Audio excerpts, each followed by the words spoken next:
C'est en Alsace que les pensionnaires de la catégorie sport du championnat de France de la montagne s'étaient donné rendez-vous pour disputer la 66e course de côte de Turckheim 3 épis, 12e et avant-dernière manche de la saison 2022. Si la météo a été capricieuse le samedi, c'était sans compter sur un grand soleil venu réjouir les nombreux spectateurs présents le dimanche. À une montée du terme de l'épreuve, 3 hommes pouvaient encore espérer l'emporter en étant séparés par seulement une seconde au cumul de leurs 2 meilleurs temps. Alors que la luminosité était en baisse au départ de la dernière manche, un incroyable vent de fraîcheur allait souffler sur le championnat de France de la montagne. Corentin Stark, au volant de sa Nova Proto NP01 litre 1 turbo, reprenait les commandes et s'offrait la première victoire française de sa carrière. À 29 ans, le pilote belge rentrait ainsi dans l'histoire de la discipline en étant le premier pilote à faire triompher une voiture de la classe E2 SC2 sur une épreuve du championnat. Un succès salué de tous tant le jeune homme est apprécié dans le paddock.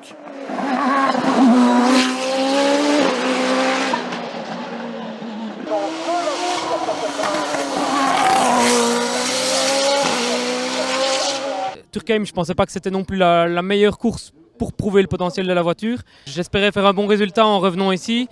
Nova Proto et EMAP ont vraiment beaucoup travaillé sur l'auto pour la rendre fiable et performante. Et aujourd'hui, c'est vraiment un résultat mieux qu'espéré. Et je suis super content, il faut aller la chercher. Et voilà, pour ma famille, pour tous les supporters qui sont venus, j'ai pas de mots, c'est super. S'il doit se contenter de la 2e place du classement général à domicile, Billy Ritchen a assuré l'essentiel. Quelques mois seulement après avoir débloqué son compteur personnel, il s'adjuge définitivement son premier titre de champion de France de la montagne sport au volant de sa Nova Proto NP01 V8.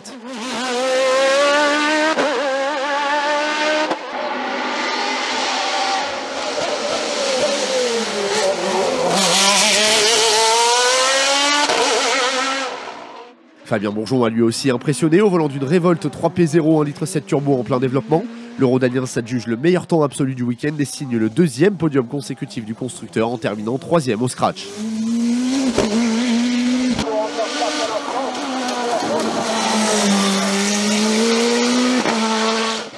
Gênée par différents soucis mécaniques à Turckheim, Cindy Gudet termine tout de même meilleure féminine de la catégorie sport sur la version 1 litre de turbo de la Revolt, tout en accrochant la 6e place du classement final et la seconde de la classe E2 SC2.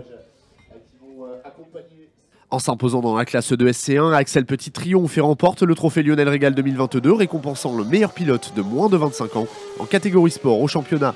Il y avait donc beaucoup de choses à fêter après l'arrivée de l'épreuve. 4e du classement général à l'arrivée, Kevin Petit remporte à nouveau le groupe CNCM sur sa Norma M20 FC CN+.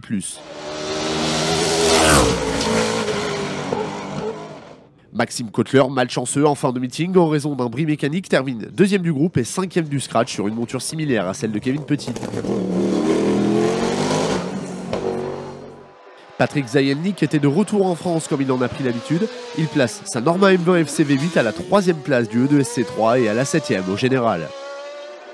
Cédric Lansard réalise à nouveau un très beau week-end et termine à la 8e position du scratch sur sa Norma M20 FC E2 SC à moteur 1,7 litre turbo bridé. Au volant de son Moselle Lapé A2000, Fabien Franz se hisse en 9e position du classement général de l'épreuve, ainsi qu'à la 3e place du E2 SC2.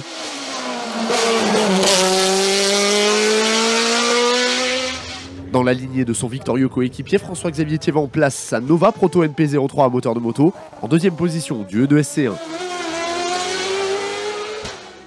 Nouveau week-end sans accroc pour Étienne Pernot, le pilote originaire d'Ornans dans le Doubs s'impose en CN2 sur sa Norma M20 FC 2 litres. Un autre Doubien a brillé dans le groupe CN et plus particulièrement dans la classe CN3, Olivier Berreur. Il s'y impose pour la 12e fois de la saison au volant de sa Norma M20 F 3 litres.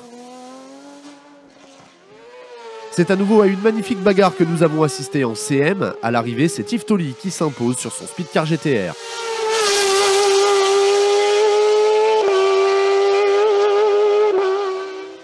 Comme à son habitude, Maxime Doja a tout donné et s'offre la 2e position de la classe sur son tracking RC01B après l'avoir dominé aux essais. La lutte pour la 3e place a été de toute beauté et c'est dans la dernière montée qu'Anthony Daran a imposé son bolide indinois. Le pilote belge a dû pour cela se défaire de Loïc Ebinger, l'Alsacien ayant tout de même brillé à domicile sur son Speedcar GTR.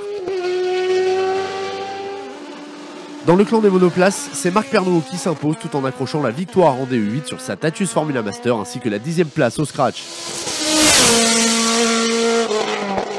Dans cette classe, il devance David Mayer qui roulait à Turkheim au volant de sa monture italienne propulsée par le bloc Honda.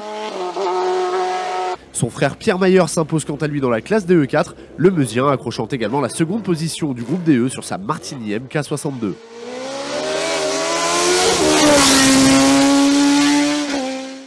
C'est dans la toute dernière montée de course que Didier Brun a pris les commandes du DE5S réservé aux Formule 3. Le pilote de la Dallara F302 termine 3e des monoplaces. Vainqueur l'an passé à Turkheim dans cette classe, Ludovic Cholet signe un nouveau très beau résultat avec la 2e position au volant de sa F308. Sami Gut était de retour dans l'Hexagone après une pige européenne. Il termine 3e des Formule 3 en Alsace sur sa F311 Volkswagen. Les 3 hommes devancent à l'arrivée une Dallara F311 propulsée cette fois-ci par un moteur Mercedes, celle de Patrick Cholet. Baptiste Tonnier-Bruchet remporte la classe DE7 sur sa Tatus Formule Renault. Il signe ainsi sa 6e victoire de la saison.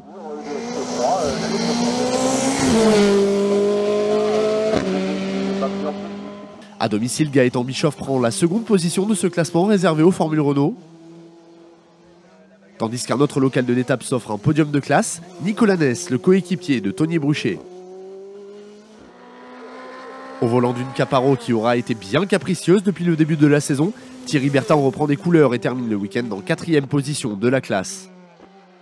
La classe DE1 où les monoplaces à moteur de moto brillent souvent a vu Martial Comte s'imposer sur sa Dallara F394. Terminons ce résumé en s'intéressant aux performances des pilotes du VHC Sport. Pascal Ferretti s'y est illustré en remportant le groupe 6-7 au volant de sa Marcadier JF01.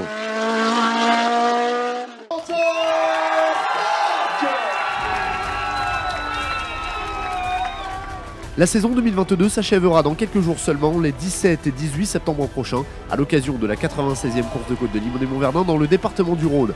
L'enjeu sera bien présent pour les protagonistes de la catégorie sport, avec plusieurs trophées FFSA et Challenge Open à décerner.